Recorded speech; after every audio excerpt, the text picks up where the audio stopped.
Well, good morning, everyone, and thank you for coming, and thanks to Sue for the introduction and also for the invitation to speak today. It's a great pleasure to be here, and let me see if I can figure out this gizmo. Perfect. Okay, so I feel like for this audience I should first establish my bona fides. I am only one generation removed from the farm, and some of my fondest childhood memories are going to my grandparents' place and helping to round up the cows for milking, and also gathering the eggs from those little bantam hens that were fun to chase as well. So my dad, who's 94 years old, still derives a small income from selling the hay that grows on his ancestral property and that my brother cuts and bales for him. So although I'm pretty much a city kid, I do feel like I have strong roots in the country. So Sue has kind of talked about how we started to think about the book that's in your bags. And the story that I'm going to tell today is a little bit more detail about the process that we went through to arrive at that book. And it's really embedded in good nutrition for everybody. It's embedded in the foods that are available. I think that's what Cameron talked about, available, affordable, accessible to people here in Alberta. So what is the Pure Prairie Eating Plan? Why was it created? How was it created? And then where do we go from here are the topics that I want to address in the next few minutes. So as you can see, if you pull out your copies and have a look at it, the Pure Prairie Eating Plan is a 4-week menu plan. In that menu plan, there are 3 meals, so breakfast, lunch, and supper, and 3 snacks each day. We hope that most of the ingredients are easy to find in your local grocery store throughout Alberta, not just in Edmonton and Calgary. The recipes are simple, so that they don't require a lot of ingredients, they don't require a lot of time to prepare. The cooking skills that are needed are pretty basic, and it's a little bit sciencey too, because after all, we're scientists and that's what we promote. So each recipe has a nutrient breakdown. Each menu plan for each day has a nutrient breakdown, and then each week has a summation of the nutrient breakdown for that week. And then spread throughout are some pages that talk about the nutrients of different foods and different food groups. As an example of one of the menu plans, this is week 1, day 1. It's probably easier to read if you look at your own copy. On the left-hand column are the names of the recipes or the meals that are being provided. The middle column suggests the appropriate portion size for each of the items in that particular meal, because from a nutrition standpoint, lots of times people eat food that's perfectly reasonable and perfectly healthy. They just eat way too much of it, or maybe not enough of it. So this will give people a very concrete idea of what an actual serving size is and how they can incorporate that into their daily life. And then on the right-hand side column is details of how many servings that fulfills in Canada's food guide. So we didn't want to confuse messaging. We wanted to follow Canada's food guide so that we had consistent nutritional messages across the board. And then at the bottom, it talks about the total servings. And if you look at the total servings, every single day that you follow this menu, you would meet the recommendations suggested in Eating Well with Canada's food guide. And then down at the bottom, there's the nutritional information for the day, and also some handy tips for adjusting the menu. So most of the menus are around 2,000 calories, which is sort of an average amount of intake for a person with regular physical activity and nutritional habits and regular size person. But there's tips for either increasing or decreasing the calories and doing that in a nutritionally sustainable and supportable way.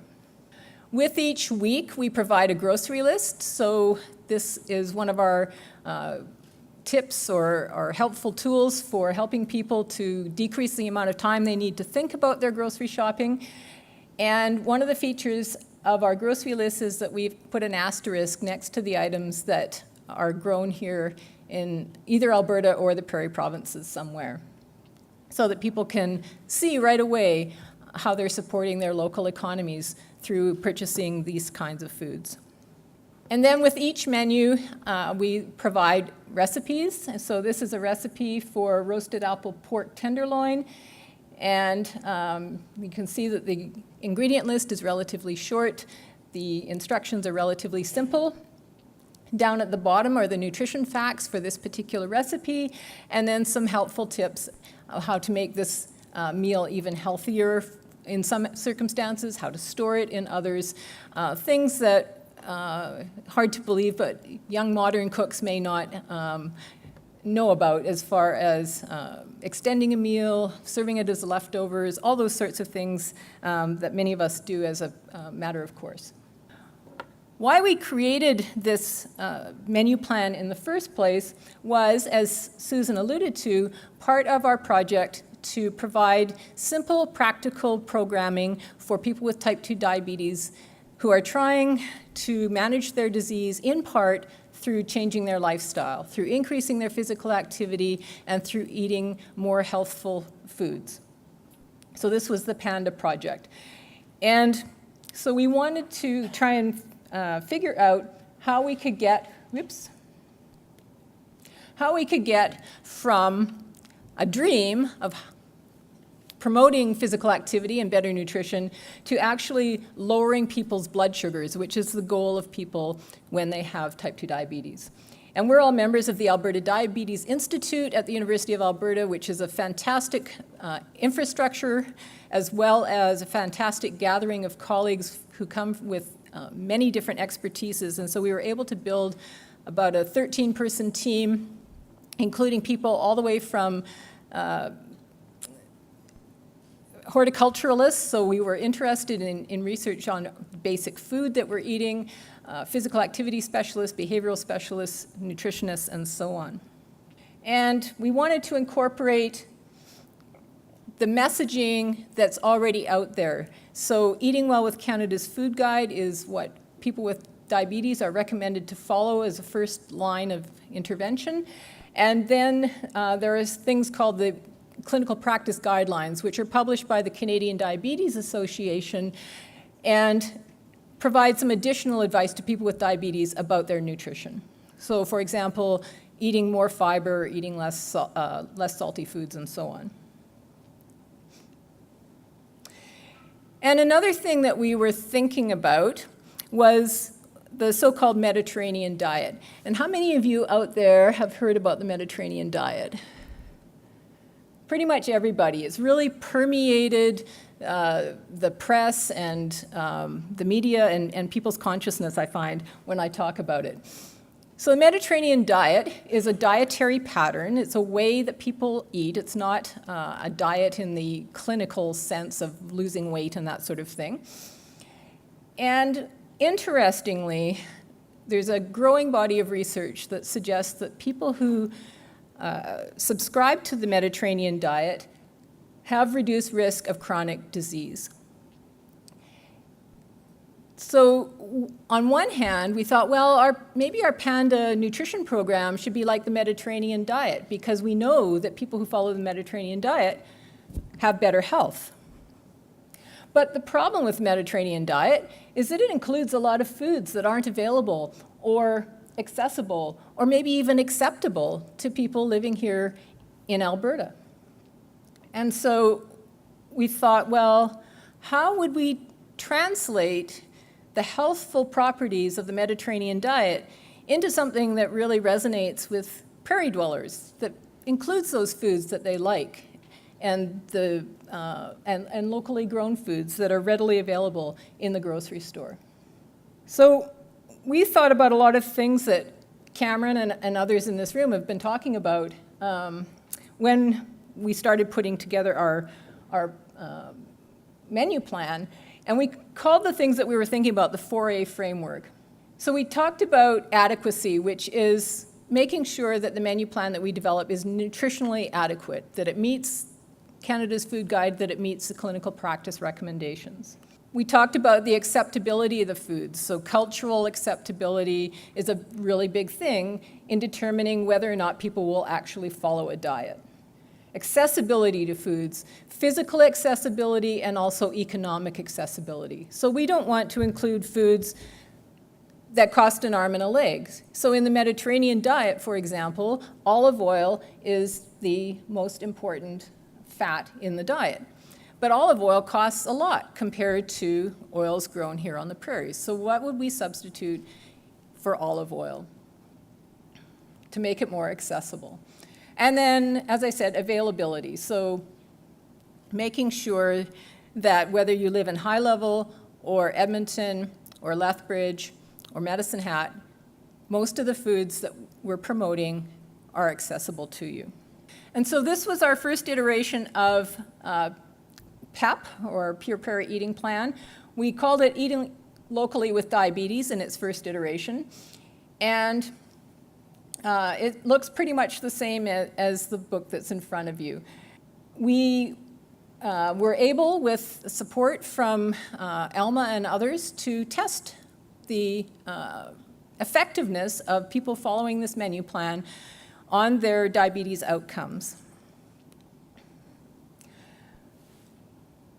In the course of putting the first book together, we thought about, well, first of all, I have to confess that it wasn't me and Rhonda who actually did all the legwork on this. We engaged some fantastic undergraduate students from our nutrition program at the U of A, and we charged them with coming up with that very first draft of the menu plan. And we said, think about healthy foods that are abundant, that are grown in the prairie provinces. Think about the local foods and how there's a relationship between healthy eating and a healthy economy. Think about not just the people with diabetes, but the other people in their family. What are the foods that are going to be suitable and acceptable to everybody, from children all the way up to the grandparents? Be consistent with Eating Well with Canada's Food Guide, meet the clinical practice guidelines, choose prairie-grown options when possible, but acknowledging that lots of people in Alberta have oranges in their fridge. Let's not forget that we live in a global economy as well. And foods that have a significant value-added component to processing and or production. And this was a message that came to us from some of our partners. Think about more than just the food that people are putting in their mouths, but think about the whole ecosystem of food.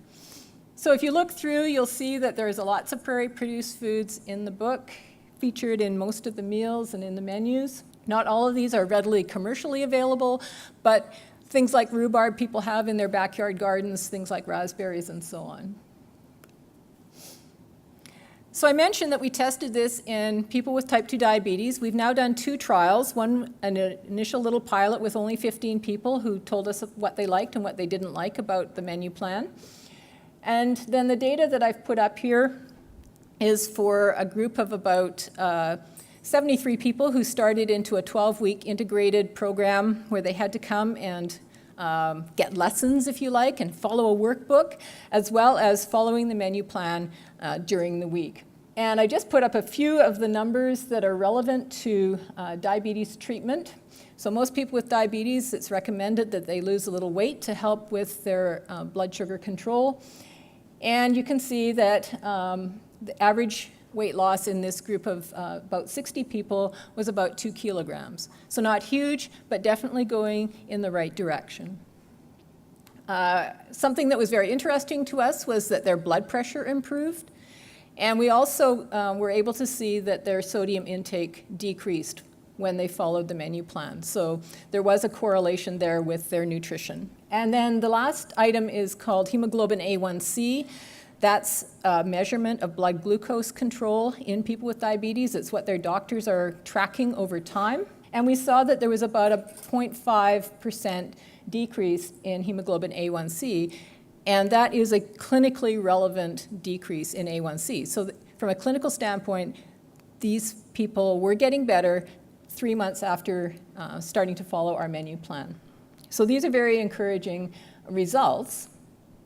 And we convened several symposia over the years related to Panda and invited our stakeholders to come, among whom were the folks from ALMA, as well as other commodity groups and people from Alberta Health Services and so on.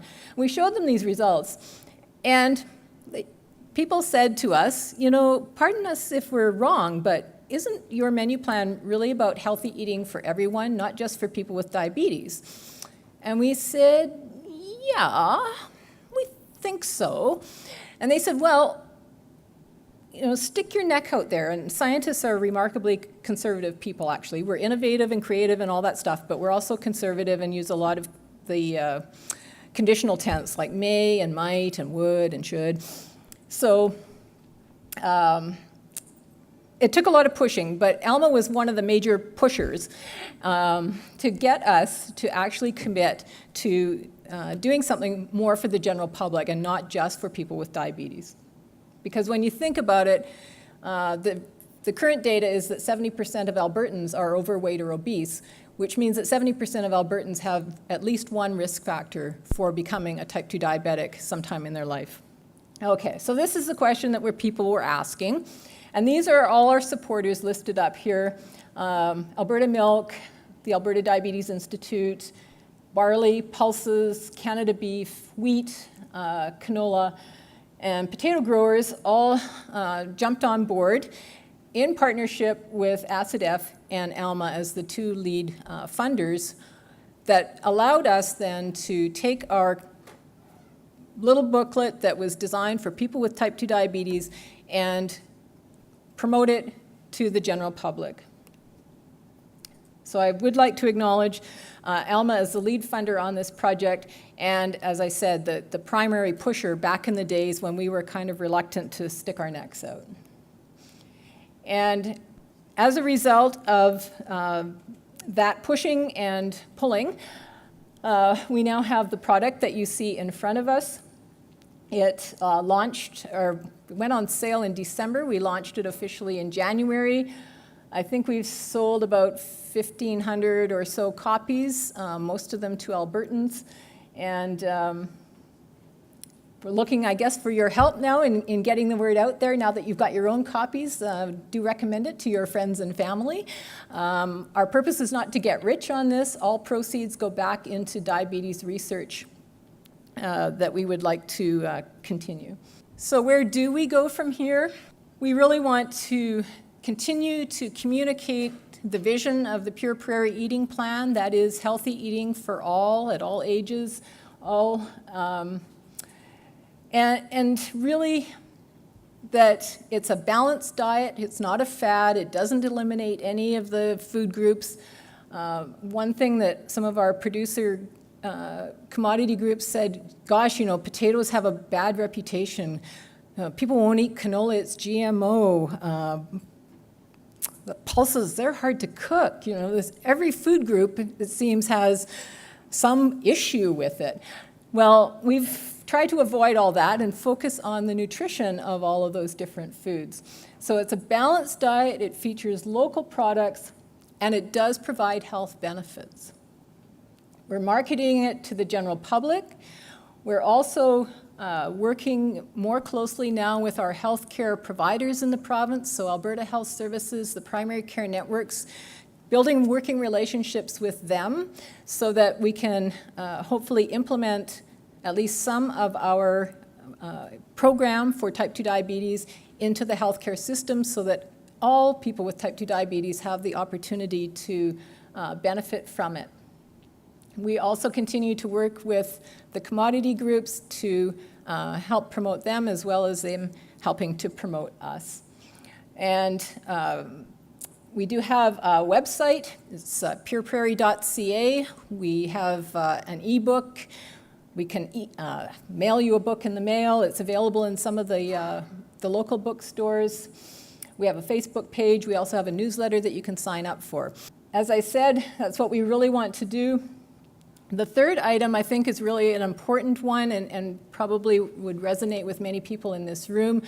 The idea of improving the food environment so that when people go into the grocery store, they're not stuck in the aisle for 20 minutes reading all the food labels, trying to decide which item is actually healthy.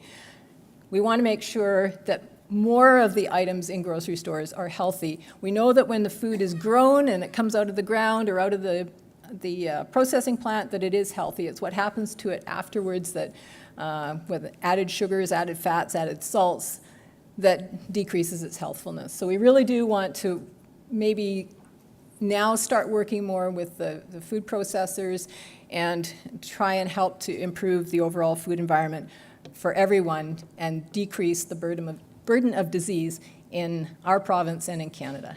Thank you very much.